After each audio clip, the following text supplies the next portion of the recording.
What if everything you thought you knew about power, loyalty, and secrets was about to be turned completely upside down?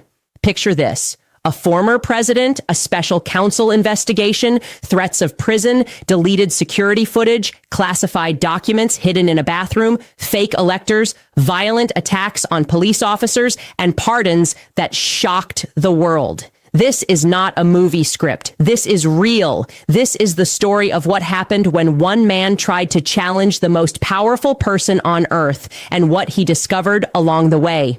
Jack Smith, a career prosecutor with nearly 30 years of experience, was appointed as special counsel to investigate Donald Trump on two massive cases.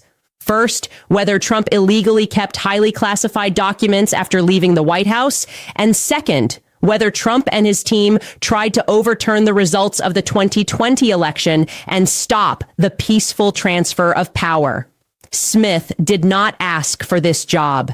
He was living overseas, working as a war crimes prosecutor in Europe when he got the call. He had no political agenda. He had served under both Republican and Democratic administrations his entire career. He prosecuted gangs, domestic violence cases, public corruption, and war crimes. He was known for being fair, thorough, and relentless.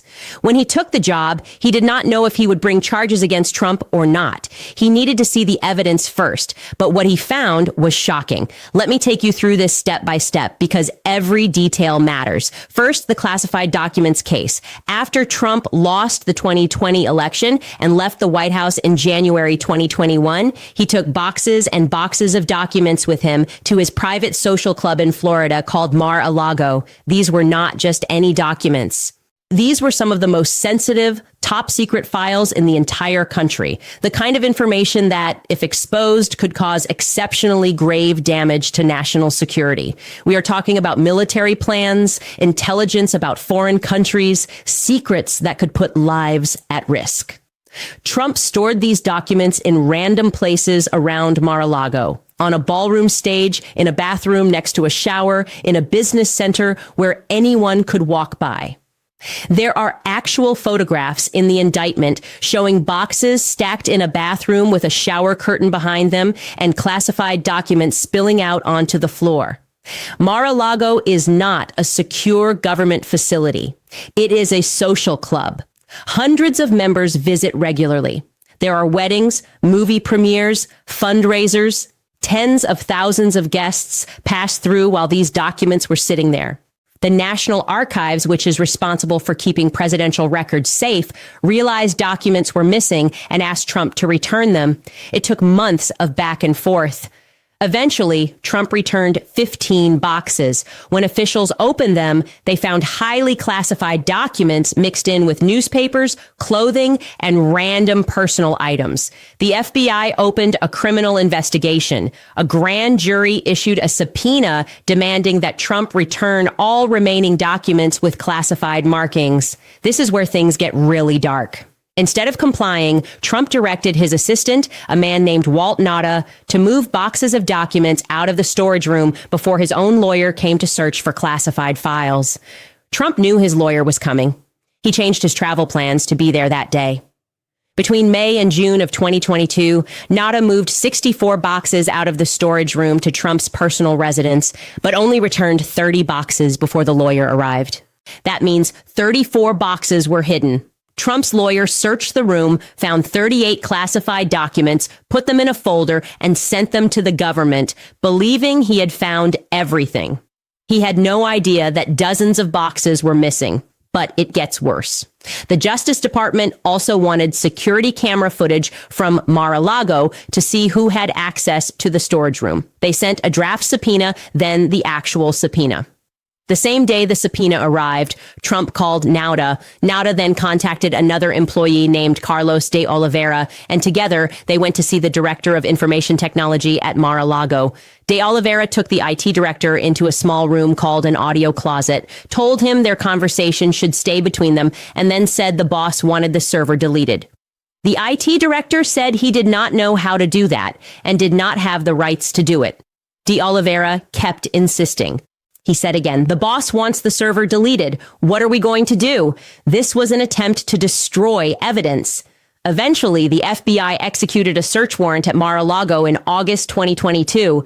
They found 102 more classified documents, including top secret files. Trump and his allies immediately attacked the FBI, calling it harassment, saying this is what happens in third world countries. But the search warrant was approved by a federal magistrate judge based on probable cause. It was legal. It was necessary. Trump had been given multiple chances to return the documents voluntarily. He refused. He hid them. He tried to delete evidence.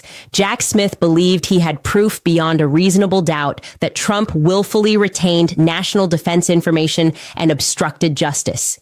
He charged Trump, Nauta, and De Oliveira. If you are wondering why this matters so much, think about it this way. If any regular person took classified documents home, hid them in their bathroom, lied about it, and tried to delete security footage, they would go to prison for years. Trump was treated the same as anyone else under the law, which is exactly how it should be. Now, let me tell you about the second investigation, the one about January 6th and the attempt to overturn the election. This is even bigger. After Trump lost the 2020 election to Joe Biden, he refused to accept the results. He claimed there was massive fraud. But here is the key point. Trump knew he lost. He was told over and over again by people he trusted, people in his own party, that the fraud claims were false. His campaign staff told him, state election officials told him, his own attorney general told him, judges rejected his lawsuits 60 times, but Trump kept lying. He kept spreading false claims about dead voters, underage voters, illegal voters, rigged machines. Why? Because he wanted to stay in power. Smith's investigation found that Trump targeted 7 states he lost: Georgia, Pennsylvania, Wisconsin, Michigan, Arizona, Nevada, and New Mexico. In every state, he pressured officials to overturn the results. He called the Georgia Secretary of State and told him to find 11,000 votes. He invited Michigan legislators to the White House and asked them to throw out Biden's electors and replace them with fake electors who would vote for Trump instead. These fake electors actually showed up in state capitals and tried to pretend they were the real electors. In Michigan, some of them tried to force their way into the state capitol building. In Pennsylvania, a former congressman named Thomas Marino, a Republican who supported Trump, said this fake elector scheme was an attempt to overthrow the government and was illegal. He refused to participate. Many Republicans refused. They put their loyalty to the country above their loyalty to Trump. But Trump kept pushing. He and his team, including Rudy Giuliani, created a plan to use these fake electors to disrupt the certification of the election on January 6th. Trump also pressured his own vice president, Mike Pence, to reject the real electors and just hand him the election. Pence refused. On January 6th, Trump held a rally and told his supporters to march to the Capitol. He knew many of them were armed. Security officials told him people were staying outside the security perimeter because they had weapons and did not want to go through metal detectors. Trump reportedly said, "Let them in. They are not here to hurt me." He then directed the crowd to the Capitol. What happened next was horrific. A violent mob attacked the building. They broke windows, smashed doors, beat police officers with bats, flagpoles, and stolen shields. More than 140 officers were injured. Some suffered traumatic brain injuries, cracked ribs, smashed spinal discs, heart attacks. One officer, Michael Fanone, was tased in the neck repeatedly and had a heart attack. Another officer, Daniel Hodges, was crushed in a door frame with a stolen riot shield and was bleeding and crying for help. Over 160 people later pleaded guilty to assaulting police that day. While this attack was happening, Trump did nothing. He sat and watched it on television. His own staff begged him to tell his supporters to stop. Members of Congress, including Republicans, called the White House desperately asking for help. One of them was Congressman Jim Jordan, a strong Trump ally. Trump's chief of staff, Mark Meadows, later said Jordan was scared, and he had never seen Jordan scared of anything before. Republican House leader Kevin McCarthy also called, begging Trump to call off the mob. Trump refused. Instead, while the attack was happening, Trump sent out a tweet attacking Mike Pence, putting Pence's life in even more danger. Hours passed. The violence continued. Finally, after intense pressure from his staff, Trump told people to go home, but he also told them, "We love you, you're very special." Even after the attack, Trump and his allies kept trying to overturn the election. That same evening, Trump directed Rudy Giuliani and another associate, Boris Epstein, to call Republican senators and ask them to delay the certification even more. Giuliani left voicemails for senators still pushing the same false fraud claims. Smith's investigation uncovered all of this. They interviewed hundreds of witnesses. Many of them were Republicans, people who voted for Trump, campaigned for Trump, wanted Trump to win. These were not political enemies. They were allies who told the truth. People like the Republican Speaker of the Arizona House, the Republican Speaker of the Michigan House, election workers, state officials, people inside the White House. The evidence was overwhelming. Smith believed he had proof beyond a reasonable doubt that Trump engaged in a criminal conspiracy to defraud the United States, to obstruct an official proceeding, and to violate the voting rights of millions of Americans. He charged Trump in Washington, D.C. in August 2023. He wanted a trial as soon as possible, not to interfere with the election, but because justice delayed is justice denied. Witness memories fade. Evidence gets lost. People get intimidated. Trump's lawyers tried to delay everything. They argued Trump had presidential immunity and could not be prosecuted for anything he did while in office. The case went all the way to the Supreme Court. In July 2024, the Supreme Court ruled that presidents do have some immunity for official acts, but not for everything. Smith adjusted his case and moved forward. But then Trump won the 2024 election. Once Trump became president-elect, Justice Department policy said, you cannot prosecute a sitting president. Smith had no choice. He had to close the cases. He wrote a final report explaining everything his team found, all the evidence, all the crimes. He wanted the American people to know the truth. But here is what happened next. And this is where it gets truly chilling. After Trump took office in January 2025, he began a campaign of retribution. He fired career prosecutors and FBI agents who worked on Smith's team. These were not political appointees. These were people who had served their country for decades under both Republican and Democratic presidents. They were fired simply because they did their jobs. One FBI agent had served in war zones overseas multiple times. His wife had just died, and 2 weeks after her funeral, he was fired. Smith went to the funeral and saw a church full of public servants, people who dedicated their lives to protecting the country. Trump also issued an executive order suspending the security clearances of Smith's lawyers and everyone at their law firm. Why? To punish them, to send a message, to make sure no one would ever dare to investigate him again. Trump called Smith a deranged lunatic, a criminal, a psycho. He said Smith should be in prison. He said prosecutors, FBI agents, and members of Congress who investigated him should all be investigated and imprisoned. He made it clear, if you come after me, I will destroy you. Smith testified before Congress and said he believes Trump wants retribution against him. He said he would not be surprised if Trump directed the Justice Department to indict him. He said he has a target on his back. But even under that pressure, even knowing what could happen to him, Smith showed up. He wanted to testify publicly so the American people could hear the truth directly from him. Republicans refused. They forced him into a closed-door deposition instead. Why? Because they did not want the public to see him, to hear him, to judge his credibility for themselves. During the deposition, Smith was asked about the Robert Jackson speech, a famous speech by a former attorney general about the role of prosecutors. Jackson said prosecutors have more power over life, liberty, and reputation than anyone else in America, and that power must be used carefully, with fairness, with humility, with a commitment to truth, not revenge. Smith said he agreed with every word. He said he followed those principles his entire career. He said he made decisions based on facts and law, not politics. He said if the same facts involved a Democratic president, he would have prosecuted them too.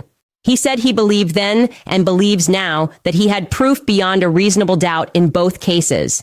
But the cases never went to trial. The evidence was never tested in front of a jury. Trump was never held accountable. And then Trump did something that shocked even people who supported him. He issued mass pardons. He pardoned everyone who violently attacked police officers on January 6th. Every single one. People who tased officers, crushed them in doorways, beat them with bats. He called them hostages and patriots. He welcomed them to the White House. A federal judge had called one of them a one-man army of hate. Another judge said one rioter committed some of the most egregious crimes ever committed that day. It did not matter. Trump pardoned them all. He also pardoned the people involved in the fake elector scheme. People like Rudy Giuliani, who Smith's investigation showed knowingly spread lies. Trump sent a clear message. If you are loyal to me, if you commit crimes for me, I will protect you. But if you investigate me, if you hold me accountable, I will come after you.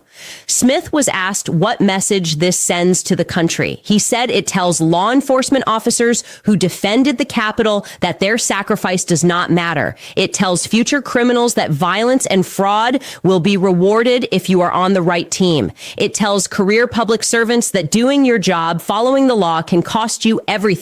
Smith said he does not understand why anyone would pardon people who assaulted police officers. He said it is wrong. He said it weakens the rule of law. He said it makes the country less safe. And he is right. Some of the people Trump pardoned have already been arrested again for committing new crimes. More will follow. Smith also talked about something deeper, something that goes beyond one case or one president. He talked about what happens when people are punished for telling the truth. He said young lawyers look up to experienced prosecutors to learn how to do the job with integrity. But when those prosecutors are fired, when they are attacked, when they are vilified just for doing their jobs, it sends a message to everyone in government. Stay quiet, stay safe, do not rock the boat. Smith said that is how you lose a democracy. He said that is how corruption becomes normal. He said that is how you end up with a government full of people who are loyal to one person instead of loyal to the Constitution. And he is not just talking about prosecutors. He is talking about everyone. Witnesses who came forward and told the truth were threatened. Some had their lives destroyed. Ruby Freeman and Shay Moss, two black election workers in Georgia, were accused by Trump and Giuliani of being criminals and vote scammers. The claims were completely false. Giuliani later admitted he had no evidence, but the damage was done. Freeman and Moss received death threats. Their lives were turned upside down. Giuliani was found liable for defamation and ordered to pay them millions of dollars. Trump pardoned people who spread those lies. What does that tell future witnesses? It tells them that if you tell the truth, you will be destroyed and the people who lied about you will be rewarded. Smith said this is not just about Trump. It is about what kind of country we want to be. Do we want a country where no one is above the law, where everyone is treated equally, where power is checked and accountability is real? Or do we want a country where the most powerful person can do whatever they want and anyone who tries to stop them is crushed? These are not abstract questions. They are happening right now. Smith's testimony is not just a historical record. It is a warning. Throughout the deposition, Smith was calm, precise, professional. He did not attack Trump personally. He did not get emotional except for one moment. When he talked about the people who worked for him, the prosecutors and FBI agents who were fired, his voice broke. He said they are the best of us. He said they dedicated their lives to public service. He said they do not seek fame or money. They just want to do good work, and they were fired for it. He said it is a travesty. He said it is wrong. And then he said something that should make all of us stop and think. He said that when you fire people just because they did their jobs, you do not just hurt them, you hurt everyone. Because the next generation of lawyers and agents will see what happened and think twice before standing up for what is right. They will stay silent, they will look the other way, and that is how you lose everything. Smith also talked about the threats he has personally received.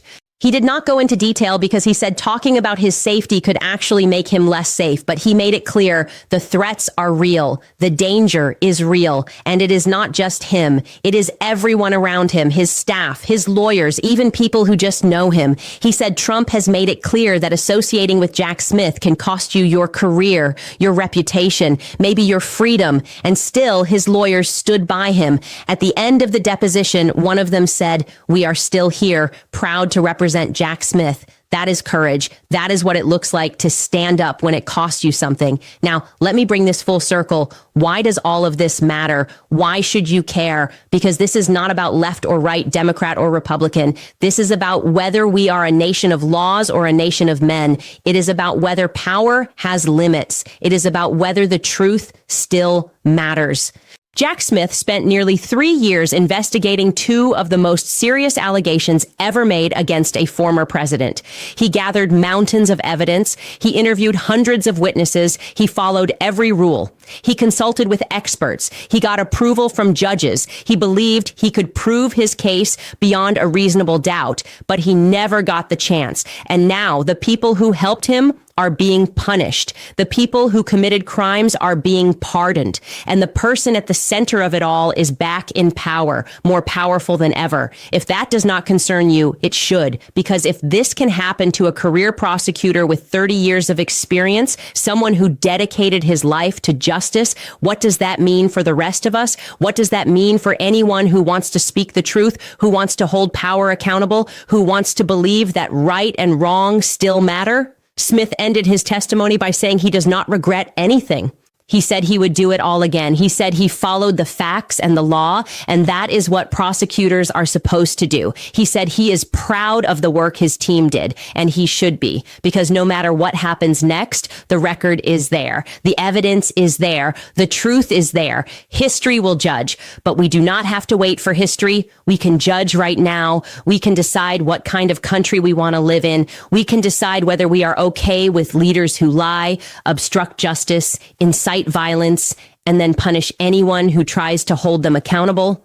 Or we can decide that we expect more. We can decide that the rule of law matters, that truth matters, that courage matters, and we can support the people who stand up even when it costs them everything.